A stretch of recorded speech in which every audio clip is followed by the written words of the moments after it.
নমস্কাৰ আসসালামু আলাইকুম বন্ধু বান্ধৱীসকল আশা কৰোঁ আপোনালোকে সকলোৱে ভালে আছে।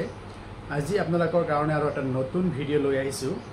আজিৰ ভিডিঅ'টোৰ বিষয়বস্তু হৈছে যে ষ্টাম্প ভেণ্ডৰ দলিল বিক্ৰেতাসকলে দলিলৰ মানে ন্যায্য মূল্যতকৈ অলপ বেছি টকা পইচা লয়।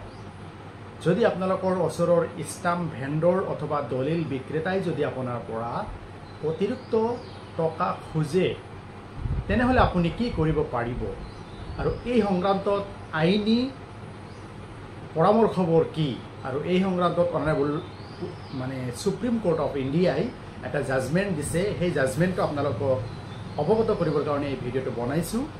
ভিডিঅ' আৰম্ভ কৰাৰ আগত সৰু এটি অনুৰোধ, যদি মোৰ চেনেলত নতুন আহিছে চেনেলটো ছাবস্ক্ৰাইব কৰিব, যিসকলে ইতিমধ্যে কৰিছে অশেষ ধন্যবাদ।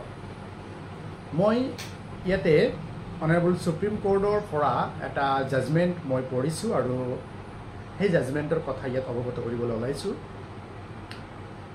দলিল বিক্ৰেতা ষ্টাম্প ভেণ্ডৰ এজনে 10 টকাৰ দলিল 12 টকা লৈছিল। ভুক্তভোগী এজনে অভিযোগ দিয়াত এণ্টি কৰাপশ্যন ব্যুৰোৱে গোচৰ ৰুজু কৰে। বিচাৰাধীন আদালতে ষ্টাম্প ভেণ্ডৰজনক দোষী সাব্যস্ত কৰাত দিল্লী উচ্চ ন্যায়ালয়ত আপিল আবেদন দাখিল কৰে আৰু দিল্লী উচ্চ ন্যায়ালয়ে নিম্ন আদালতৰ ৰায়কে বাহাল ৰাখে। শেষত মহামান্য উচ্চতম ন্যায়ালয়ৰ দ্বাৰস্থ হোৱাত দলিল বিক্ৰেতাজনক খালাচ দিয়ে আৰু গোচৰটোত ৰায়দান কৰি মত প্ৰকাশ কৰে যে ষ্টাম্প ভেণ্ডৰ এজন পাব্লিক ছাৰ্ভেণ্ট হয় আৰু দলিল বিক্ৰীৰ বাবদ কমিশ্যন লাভ কৰে।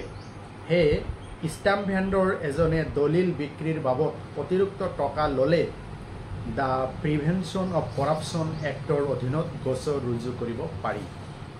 Cash Aman Bhatia versus state GNCT of Delhi, citation 2025 live law' Supreme Court, page number 520, date of judgment 2/5/2024।